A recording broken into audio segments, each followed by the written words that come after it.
Welcome to the 62nd installment of Ear to the Ground, the Land Stewardship Project's audio podcast. I'm Brian DeVore, editor of the Land Stewardship Letter.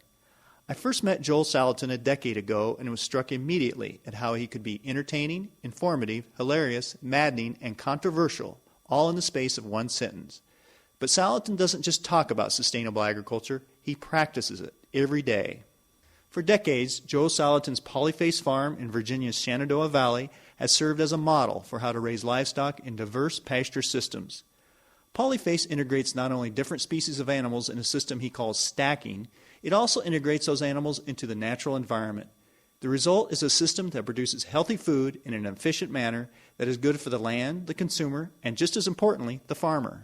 Salatin's books have inspired a whole generation of people to give farming a whirl, and no wonder, his enthusiasm is infectious. I've met innumerable beginning farmers who credit Salatin for giving them the courage to step into the agrarian life. With book titles like You Can Farm, Salad Bar Beef, and most recently, Everything I Want to Do is Illegal, Salatin is a prolific writer who knows how to entertain, educate, and at times infuriate. Salatin's farming system has also been featured in numerous media outlets, and Michael Pollan's best-selling book, The Omnivore's Dilemma, devoted an entire chapter to Polyface Farm. But nothing beats actually listening to Salatin speak about farming. He proved how enthralling a speaker he is recently while keynoting the Sustainable Farming Association of Minnesota's 18th annual conference. During his talk, Salatin spoke about, among other things, the importance of treating alternative food production as a real business. He also laid out a 6-part outline for creating a sustainable farming operation. Here's an excerpt of his talk. Now, I appreciate, hey, you're looking at a guy, I don't even have a business plan, I don't have a sales target, a marketing plan, nothing, okay? So, I'm all about being contrarian against Wall Street, typical Western reductionist, linear, disconnected, individualistic, fragmented, systematized thinking. But we've got to be careful about voluntarily marginalizing ourselves by choice, saying, this farm's going to be me and Matilda. We don't want no employees. We need to understand that our farms are more than business, yes. But at the end of the day, you can't flop your chicken on the IRS table and say, here are my taxes. And we need to have businesses that actually generate a profit and a cash stream that will attract and romance the next generation into it, that they won't feel like the poorest guy in the neighborhood, that they can actually have enough money to put shoes on their children's feet and take the spouse out to dinner once in a while and do some normal things, maybe even go to an art museum. Imagine a farmer at the art museum, If we're going to have, we need to have as a vision in our movement that farmers earn a white-collar salary.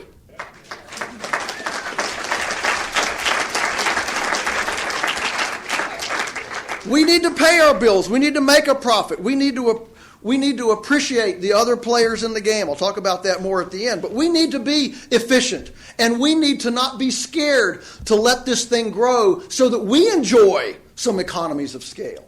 I know saying that makes you sound like, he's coming from the dark side. But the fact there are economies of scale. That's why we pull double eggmobiles instead of just one. It takes just as much energy to hook up to one and pull it as it does two. And so we need to adopt. We need to not be afraid to talk about profitability, efficiency, and any other proper business language that any good successful business would talk about. I'm going to wrap this up with staying sustainable. This will be the upbeat part, okay? Staying sustainable. And let me say this, that I think that part of sustainability is having a multi-generational entity. My definition of sustainability is the farm business outlasts the previous generation. If we don't have businesses, if we don't have farm businesses that can attract and romance and the next generation into them, we're not sustainable. I'm going to give you a 6-part sustainable business, what I see, what we have to be doing to stay within the context of everything I've described to stay sustainable. There are 6 components of this. Production. Production would include stacking, aesthetic and aromatic pleasantry. Okay?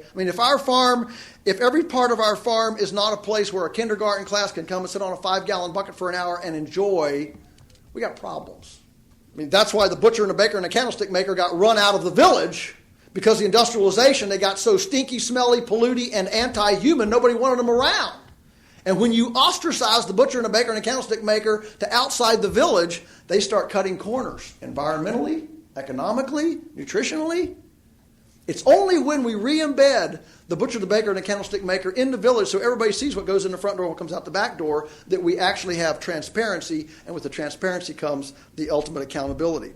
We need to be practicing relationally symbiotic plant, animal relationships. We need to be doing lots of relationships. You know, industrial agriculture doesn't want any relationships. I mean, they don't even want farmers. They think it's great that we now have twice as many prisoners locked up in prisons in America than we have farmers. And this is so successful that we should export it to other countries and they should be like us. But we are in the relationship business. We're making relationships between cows and chickens, between earthworms and cows and pigs and compost and all of these neat symbiotic, synergistic companion relationships. That's our job. That's what we do, is build and massage and heal relationships. We need to be about scalable and economies of scale. I talked about that already a little bit. We need to be dealing with multiple use infrastructure. We need to appreciate that we don't want single use, highly depreciable things on our farms. We want multiple use infrastructure. We want to be seasonal, so you have downtime, so you can come to a conference, so you can think, so you can read a book.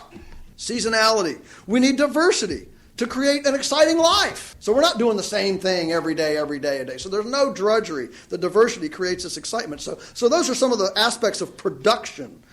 And then we need processing. Processing, a real local food system, a sustainable food system that works, it's include processing. We gotta get it customer ready. You know, most people don't want us to go in and slap down an Angus steer on their kitchen table and say, "Here he is. Catch him. It's rare." Somebody's got to kill it, package it, dice it, chop it, get it customer ready. That's processing. The third component is marketing. Somebody's got to market this stuff. And this is where many farmers fall down, because many farmers, we don't want to be with people. We want to be out, smelling the humus on the back 40. And most farmers don't like to do this because we get so emotionally wrapped up in what we're doing that we take it personally when somebody doesn't want to buy from us. And so because we're so paranoid of being rejected, we never touch anybody with a sale, because what if he doesn't want to buy it? And of course, we're wired this way. I understand. We know what stops us more than what makes us go. That's why we call them stoplights and not go lights. We're wired that way. But we got to get over that. It's a big world. So every one of these, this sustainable business system, this local food system, needs a gregarious storyteller schmoozer. And if you don't have one in your organization, you got to find one. I'll give you one guess who it is in mine. And if you don't have one, go get a former Amway distributor that can sell a hat rack to a moose, and sign them up. Somebody has to sell. Selling is hard work. There's lots of venues, CSAs, farmers markets, restaurants, institutions, your neighbors. We use metropolitan buying clubs, retail, internet. There's tons of marketing venues. And we need people to be able to articulate the story and put it out there. The fourth is accounting. Somebody has to watch the money. Somebody's got to balance the checkbook. And if your accounting is you put everything in a box and at the end of the year, find what's in there, well, it's not going to be very effective. The fifth part is we need distribution. We need to be networking and working together, economies, and running these distribution networks as self-standing, separate business entities. This is fast, in my opinion, becoming the weak link with energy prices and just the whole distribution network. And finally, we need patrons. We need patrons that'll meet us halfway, that'll eat seasonally, that know where their kitchen is. No culture's ever spent so much remodeling kitchens and been so lost as to where they are. I remember well, I'll be very sexist here, 30 years ago, every one of our women customers, and the sales were through the women, every one of them knew how to cut up a chicken. That was just like, generic, eclectic, ubiquitous domestic culinary knowledge. Now, say, bones? Chicken has bones? They don't even know a chicken has bones. Had a lady whisper in my ear at a Metropolitan Buying Club drop a few weeks ago. She pulled me aside. She says, "How do you make a hamburger?" I said, "You're kidding me." She said, "No. Said, my husband and I have been vegetarians for 15 years, and now that we found out we can save the planet most efficaciously with mob stocking, herbivorous, solar conversion, lignified carbon sequestration, fertilization, pastured livestock, we got to eat this meat, and he wants a hamburger. I don't know how to make it. I mean, it's like Wes Jackson says, we don't have an information explosion, we have an information implosion. And so we need patrons who want to learn and be a part of these, domestic culinary skills. Use the whole animal. You mean he's got a tongue? Yeah, he's got a tongue. People who are interested in quality and integrity, we call them our cheerleaders. And these people become our support network. We all work this together. This is our lifeline as we continue to heal the food system. So finally, in conclusion, all right, here's the thing. As we go out about our daily lives, and this room is full of everybody from hardcore farmers to hobby farmers to non-farmers to city people to chefs to college students, here's the thing we've got in common, folks. We all eat. We all have a responsibility to create sacredness and nobility in that act.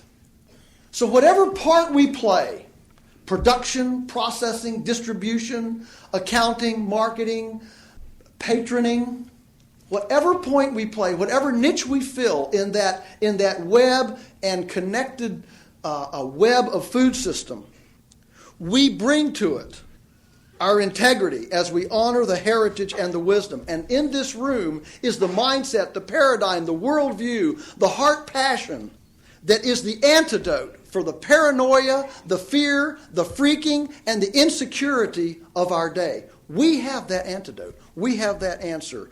Ultimately, all of us fill a part in bringing healing. And we don't have to wait for a law to do it. We don't have to wait for a tax plan or a stimulus package or a politician to be elected. We can bring healing in our niche, in our sphere of influence every day. A bit of sacred ministry and nobility to our call, our causing, and our ministry. And we hold that in our hands and our hearts. May we be faithful as we execute that enormous privilege day to day as the Sustainable Farming Association of Minnesota. Thank you very much for letting me do